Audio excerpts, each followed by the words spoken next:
आणि आता जाणून घेणार आहोत पुढल्या 25 मिनिटात 50 घडामोडी अगदी झटपट. सुरुवात करूयात कोल्हापूरच्या बातमीने.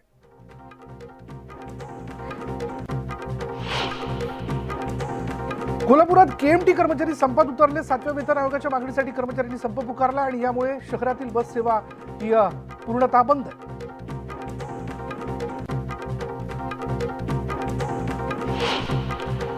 धाराशिवमधील तहसीलदार आणि नायब तहसीलदारांनी 3 एप्रिलपासून काम बंदचा इशारा दिला. धाराशिव ग्रेड पे वाढीच्या मागणीसाठी वारंवार पाठपुरावा करूनही दखल घेतली जात नसल्यानं तहसीलदार आणि नायब तहसीलदार संघटनेनं 3 तारखेपासून काम बंद आंदोलन करण्याचा पवित्रा घेतला. वर्ध्यात पारा 40.2 अंशांवर गेल्याने जनजीवनावर परिणाम झाला. प्रशासन ही उष्माघातामुळे होणाऱ्या मृत्यूला रोखण्यासाठी प्रयत्न सुरू केलेत. जिल्ह्याच्या 32 प्राथमिक आरोग्य केंद्रात कोल्ड रूम तयार करण्यात आलेत आणि नागरिकांनी काळजी घेण्याचं आवाहन केलेलं आहे. मुंबईत आजपासून महिनाभर 15% पाणी कपात केली जाणार आहे. जलवाहिनी दुरुस्तीच्या कामामुळे शहर आणि उपनगरांमध्येही पाणी कपात केली जाईल. साखरेनं 10 वर्षांमधील सर्वाधिक उच्चांक गाठलाय. कच्च्या साखरेचे भाव 6 वर्षांमधील वरच्या पातळीवर पोहोचलेत. भारताकडून होणाऱ्या साखरेच्या निर्यातीत झालेली घट हे साखरेचे दर वाढण्याचं प्रमुख कारण असल्याचं तज्ज्ञांचं म्हणणं आहे. राज्यातील अनेक बाजारपेठांमध्ये सोयाबीनची आवक वाढली असून दर स्थिर आहेत. सोयाबीनला सरासरी 5,000चा दर मिळतोय. सोयाबीनला सोलापूर बाजारात सर्वाधिक 5,200 रुपये दर मिळाला. उत्तर महाराष्ट्रात गव्हाच्या दरात काहीशी सुधारणा झाल्याचं पाहायला मिळते. गव्हाचे दर क्विंटल मागे 150 ते 200 रुपयांनी वाढले. खानदेशातील बाजारपेठेत पावसाची आवक वाढली आहे. किडा खरेदीत क्विंटल मागे जर आपण बघितलं 7,500चा दर मिळतोय. येत्या काही दिवसात आवक आणखी वाढण्याचा अंदाज आहे.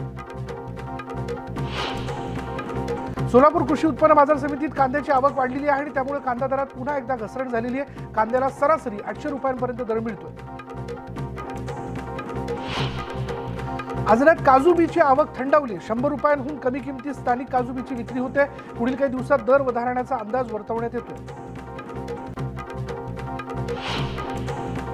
राज्यातील बाजारपेठेत आठवडाभरात हरभरा आवक वाढली असून दरही वधारलेत. हरभऱ्याला सरासरी 4,500 ते 5,000 रुपयांचा दर मिळतोय. तर चोपडा बाजारपेठेमध्ये सर्वाधिक 10,500 रुपयांचा भाव आहे. महात्मा ज्योतिबा फुले शेतकरी कर्जमुक्ती 4थी यादी जाहीर झाली आहे आणि यात 153 गावांमधील 600 शेतकऱ्यांना प्रोत्साहनपर अनुदान देण्यात आलंय. 4,248 शेतकऱ्यांचे आधार प्रमाणीकरण नसल्यानं मदत मिळण्यास अडथळे निर्माण होत आहेत. भंडाऱ्यातील धान उत्पादकांना राम पावलाय. खरीपाच्या हंगामात NEML पोर्टलवर नोंदणीकृत असलेल्या धान उत्पादकांच्या खात्यामध्ये बोनसचे 198 कोटी रुपये जमा होण्यास सुरुवात झाली. धाराशिव जिल्ह्यातील 8 बाजार समितीच्या निवडणुकीचा बिगुल वाचला आणि त्यासाठी उमेदवारी अर्ज दाखल करण्यास सुरुवात झाली असून गेल्या 3 दिवसात केवळ 22 अर्ज दाखल झाले. धाराशिव आणि वाशी बाजार समितीत प्रत्येकी 1 अर्ज दाखल झालाय. 3 एप्रिलपर्यंत अर्ज दाखल करता येणार आहे. धुळे जिल्ह्यात तापमानात वाढ होऊ लागल्यानं पाण्यासाठी वन्य प्राण्यांना भटकंती करावी लागते. यासाठी लळिंग इथल्या कुरणात 15 ते 20 कृत्रिम पाणवठे तयार करण्यात आले. मुसळाच्या हद्दीबाहेर आणि ग्रामपंचायतच्या अगदी बाहेरील नागरिकांना पिण्याच्या पाण्याच्या समस्या अनेक वर्षांपासून भेडसावत होत्या आणि यासाठी 20 कोटींची भुसावळ ग्रामीण पुरवठा योजना मंजूर करण्यात आली. या योजनेच्या कामाचा शुभारंभ आमदार संजय सावकर यांच्या हस्ते झाला. धाराशिव जिल्हा परिषदेच्या आरोग्य विभागातील अधिकाऱ्यांची सहकारी पतसंस्थेत पगारातून पैसे कपात होतात. मात्र इथल्या आरोग्य विभागाच्या सहाय्यक लेखा विभागाच्या अधिकाऱ्यांनी पतसंस्थेत जमा होणारे लाखो रुपये आपल्या खात्यात वळवल्याचा प्रकार समोर आला आणि या प्रकरणी तपासणी करण्यासाठी आरोग्य अधिकारी 2 सदस्य चौकशी समितीची नियुक्ती करण्यात आली.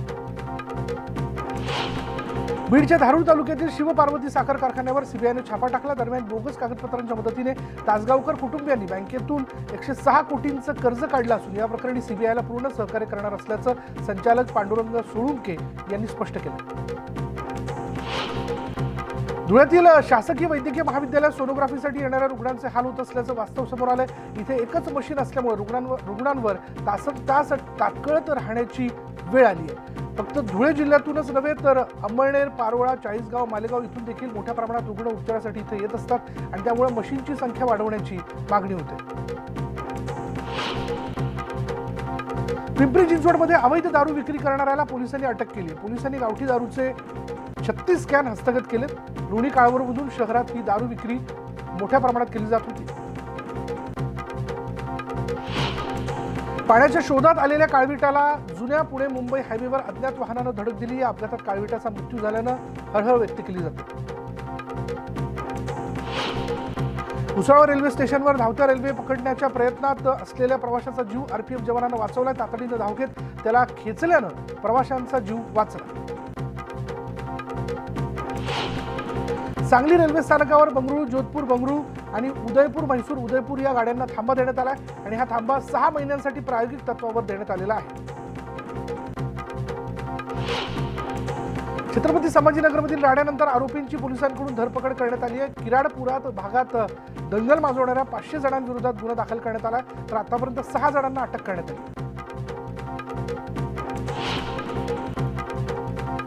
IIT मुंबईमधील विद्यार्थी दर्शनचा मृत्यू प्रकरणामध्ये अज्ञात व्यक्तीविरोधात गुन्हा दाखल करण्यात आला. आत्महत्येस प्रवृत्त केल्याचा गुन्हा यामध्ये दाखल करण्यात आला. जालन्यामधील रामनवमीच्या मिरवणुकीला गालबोट लागले. मिरवणुकीत काही तरुणांचा वाद झाला आणि या वादात एकाने तरुणाची चाकूने घुसखोरून हत्या केली. विष्णू उर्फ विकी सुपारकर असं हत्या झालेल्या तरुणाचं नाव आहे आणि या घटनेनंतर एकच खळबळ उडाली.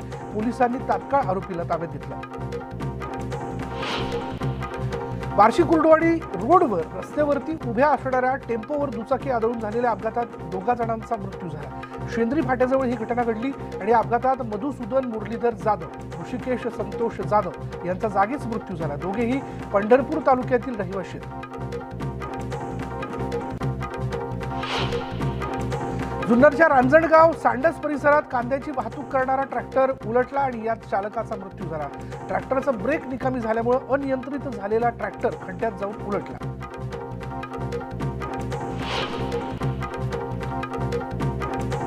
सर्व दुर्धर आजारांवरील उपचारासाठी लागणाऱ्या जीवनरक्षक औषधांच्या आणि विशेष अन्नाच्या आयातीवरील सीमाशुल्क पूर्णपणे माफ करण्याचा निर्णय केंद्र सरकारनं घेतलाय. अर्थ मंत्रालयाने याबाबतची घोषणा केली असून त्यासाठीची अधिसूचनाही जारी केली.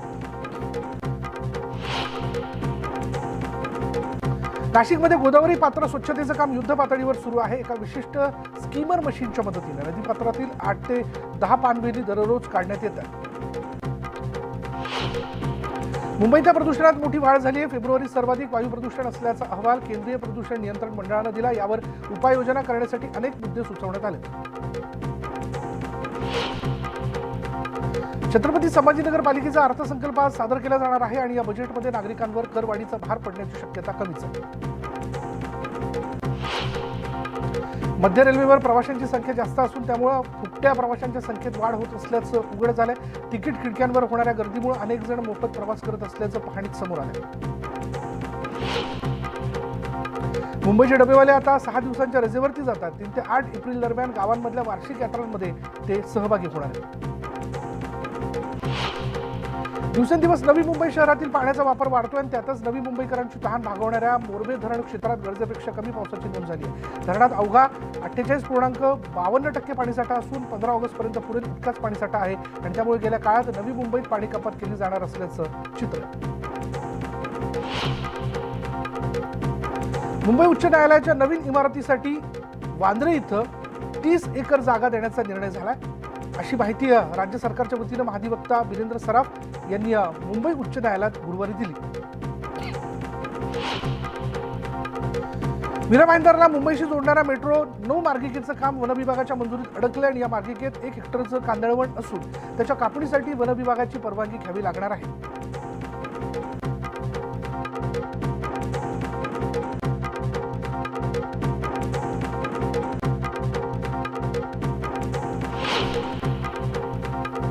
मुंबईतल्या कोस्टल रोड प्रकल्पाचा खर्च 600 कोटी रुपयांनी वाढण्याची शक्यता आहे. सीलिंग जवळ पुलाच्या प्रस्तावित आराखड्यात बदल करण्यात आला आणि त्यामुळे खर्च वाढणार असल्याची शक्यता वर्तवली जाते.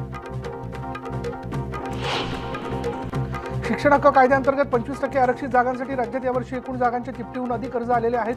पुणे जिल्ह्यात यंदा प्रवेशासाठी सर्वाधिक विद्यार्थ्यांनी अर्ज केले. डिसेंबरपर्यंत घरांचा ताबा न देणाऱ्या 261 प्रकल्पांना महारेराकडून नोटीस बजावण्यात आली आहे. यात मुंबईतील 120, पुण्यातील 67 तर औरंगाबादच्या एका प्रकल्पाचा समावेश आहे. राज्यात पुन्हा एकदा कोरोनाने डोकं वरती काढले. राज्यात गुरुवारी 694 नवे रुग्ण आढळलेत. कोरोनाबाधितांचं प्रमाण सोलापूरमध्ये 20.5% तर सांगलीत 17.47% पोहोचलंय. मुंबईत कोरोना रुग्णांमध्ये वाढ होताना दिसते आणि या पार्श्वभूमीवर बीएमसीने खासगी रुग्णालयांना खाटा कोरोना रुग्णांसाठी आरक्षित ठेवण्याचे निर्देश दिले. मुंबईत रुग्णांची संख्या वाढत असल्यानं गर्दीच्या ठिकाणी मास्क सक्तीचा विचार पालिका प्रशासनाकडून सुरू असल्याची सूत्रांची माहिती. राज्य सरकारनं संमती दिल्यानंतर मुंबईत मास्क सक्ती केली जाऊ शकते अशी माहिती मिळते. अमरावती जिल्ह्यातील दर्यापूर इथे रामनवमी निमित्त रॅली काढण्यात आली आणि या रॅलीमध्ये शाळेतील मुलामुलींनी मर्दानी खेळांचं प्रात्यक्षिक सादर केलं आणि यावेळी खासदार नवनीत राणा यांनीही लाठीकाठी चालवण्याचा आनंद लुटला. भुसावळमधील 660 मेगावॅट क्षमतेच्या वीज प्रकल्प संचाचे बाष्पक प्रदीपन यशस्वीरित्या संपन्न झालं. महानिर्मितीचा 660 मेगावॅट क्षमतेचा हा चौथा संच आहे. यापूर्वी कोराडी इथे प्रत्येकी 660 मेगावॅटच्या 3 संचांमधून वीज उत्पादन सुरू करण्यात आलं. धाराशिव परंडा इथे आयोजित केलेल्या महाआरोग्य शिबिराची इंटरनॅशनल गोल्ड रेकॉर्डमध्ये नोंद झाली. International world record of excellence पुरस्कार या आरोग्य शिबिराच्या आयोजकांना प्रदान करण्यात आला. दह्याच्या पाकिटावर किंवा डब्यावर कर्ड किंवा इतर शब्द न वापरता केवळ दही शब्द वापरावा असे निर्देश सुरक्षा प्राधिकरणानं दिले. तर हिंदी भाषा लादण्याचा प्रकार असल्याचं म्हणत दक्षिणेतील राज्यांनी दही शब्द वापरण्यास विरोध केला. जागतिक मंदीचा सर्वाधिक परिणाम आयटी क्षेत्रावरती होणाऱ्या आर्थिक वर्ष 2023-24 मध्ये आयटी सेक्टरमधील 40% नोकऱ्यांची घट होण्याची शक्यता वर्तवण्यात आली.